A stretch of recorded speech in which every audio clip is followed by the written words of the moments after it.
Health ടിപ്സിലേക്ക് എല്ലാ പ്രേക്ഷകർക്കും സ്വാഗതം. ഇന്ന് നമുക്ക് പ്ലാവിലയുടെ കുറച്ച് ഗുണങ്ങൾ നോക്കിയാലോ. ഈ ഹെൽത്ത് ടിപ്സിൽ എന്താ പ്ലാവിലയ്ക്ക് കാര്യം എന്നല്ലേ? ഇതാ കേട്ടോളൂ. പ്ലാവില നാം പൊതുവെ ആടിനും മറ്റും കൊടുക്കാനായി ഉപയോഗിക്കാറുള്ളതാണ്. ഇതല്ലാതെ പണ്ട് കാലത്തൊക്കെ നമ്മുടെ മുത്തശ്ശന്മാരൊക്കെ കഞ്ഞി കുടിക്കാൻ വേണ്ടി സ്പൂണിന് പകരമായി ഈ പ്ലാവില കുത്തി കഞ്ഞി കുടിക്കാനൊക്കെ ഉപയോഗിച്ചിട്ടുണ്ട്. പ്ലാവില പണ്ട് കുമ്പിൾ കുത്തി കഞ്ഞി കുടിക്കാൻ ഉപയോഗിച്ചിരുന്നതിന് പുറകിൽ ആരോഗ്യപരമായ പല വസ്തുതകളുമുണ്ട് എന്നതാണ് ഏറ്റവും ശ്രദ്ധിക്കേണ്ടത്. അതുപോലെ തന്നെ ചക്ക പണ്ട് അവഗണിച്ച് ഇപ്പോൾ ഇതിന്റെ മരുന്നു ഗുണങ്ങൾ പ്രകൃതിക്കപ്പെടുന്ന കാലം കൂടിയാണ്.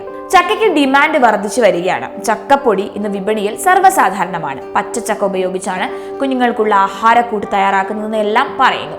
ചക്കയ്ക്ക് മാത്രമല്ല പ്ലാവിലയ്ക്കും ആരോഗ്യകരമായ ഗുണങ്ങൾ ഏറെയാണ്. പ്ലാവില ഇതിനായി പഴുത്ത പ്ലാവില വേണം നമ്മൾ എടുക്കാൻ. ഇതിന്റെ തണ്ടും ഇതിലൂടെ പോകുന്ന നാരുകളും അടക്കം എല്ലാം തന്നെ എടുക്കണം.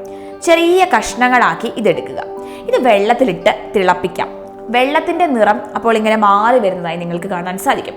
ഇത് ചെറിയൊരു ഓറഞ്ച് നിറത്തിലേക്ക് മാറും.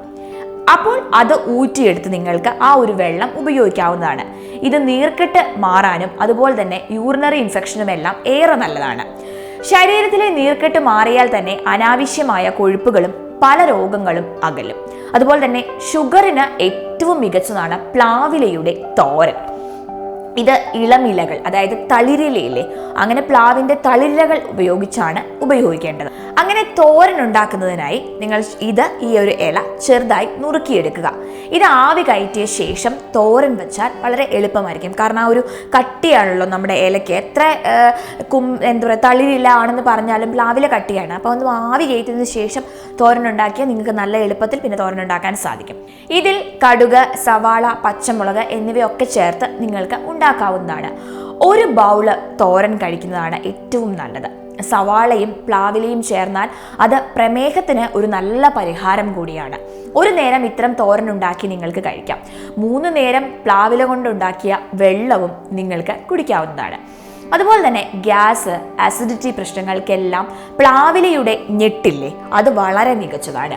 ഒപ്പം ജീരകവും പ്ലാവിലയും ഉപയോഗിച്ചുള്ള ഒരു പ്രത്യേക മരുന്നുണ്ടാക്കാൻ ഏറെ എളുപ്പമാണ്. അതെങ്ങനെയാണെന്ന് നമുക്ക് നോക്കാം. ഇതിനായി വേണ്ടത് നല്ല ജീരകമാണ്. പഴുത്ത പ്ലാവിലയാണ് പിന്നെ അതിനുവേണ്ടി നമ്മൾ ഉപയോഗിക്കേണ്ടത്. നമ്മൾ ഈ പറഞ്ഞ സ്ഥലത്തെല്ലാം നേരത്തെ ഞാൻ പറഞ്ഞിടത്തും പഴുത്ത പ്ലാവിലയാണ്. തോരൻ വെക്കുമ്പോൾ മാത്രമാണ് തളിരില ഉപയോഗിക്കുന്നത്. ഓക്കെ, 6 പ്ലാവില മതിയാകും ഈ ഒരു സംഭവം ഉണ്ടാക്കാൻ. ഇതിന്റെ ഞെട്ടാണ് വേണ്ടത്. ഞെട്ടോടെ പ്ലാവിൽ നിന്നും നിങ്ങൾ അടർത്തിയെടുക്കുക. ഈ ഞെട്ട് നല്ലതുപോലെ ചതയ്ക്കുക. അതുപോലെ തന്നെ 6 7 തണ്ടൊക്കെ നിങ്ങൾക്ക് എടുക്കാവുന്നതാണ്. പ്ലാവിലയുടെ തണ്ട് ചതച്ച് വെള്ളത്തിലിടുക. 1-2 ടേബിൾ സ്പൂൺ ജീരകവും നിങ്ങൾക്ക് ഒപ്പം ഇടാവുന്നതാണ്. ഈ വെള്ളം തിളച്ച് പകുതിയാകുമ്പോൾ വാങ്ങി വെക്കുക. ഇത് ചെറു ചൂടോടെ നിങ്ങൾക്ക് കുടിക്കാവുന്നതാണ്. ദിവസവും പലതവണയായി ഇത് നിങ്ങൾക്ക് കുടിക്കാം. ഗ്യാസ്, അസിഡിറ്റി പ്രശ്നങ്ങൾക്കുള്ള നല്ലൊരു പരിഹാരമാണ് ഈ ഒരു വെള്ളം. അതുപോലെ തന്നെ വയറിനെ തണുപ്പിക്കുന്ന ഒരു പ്രത്യേകം പാനീയം കൂടിയാണ് ഇത്. അതിനാൽ തന്നെ വയറിളക്കം, ഛർദി തുടങ്ങിയ പ്രശ്നങ്ങൾക്ക് ഇത് പരിഹാരമാണ്. അതുപോലെ തന്നെ വയറും തടിയും കുറയ്ക്കാനും ഉത്തമമാണ് നമ്മുടെ ഈ പ്ലാവില പാനീയം. അപ്പോൾ എന്തായാലും പ്ലാവിലയെ കുറിച്ചുള്ള ഒരു ടിപ്പ് കുറേ പേർക്കെങ്കിലും പുതുതായിരിക്കും, കുറേ പേർക്ക് ഇത് ഗുണം ചെയ്യും.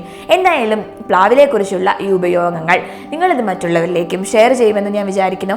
അപ്പോൾ എല്ലാവരും സന്തോഷത്തോടു കൂടിയും ഹെൽത്തിയുമായും ഇരിക്കുക. അടുത്ത എപ്പിസോഡിൽ കാണുന്നത് വരെ ബൈ.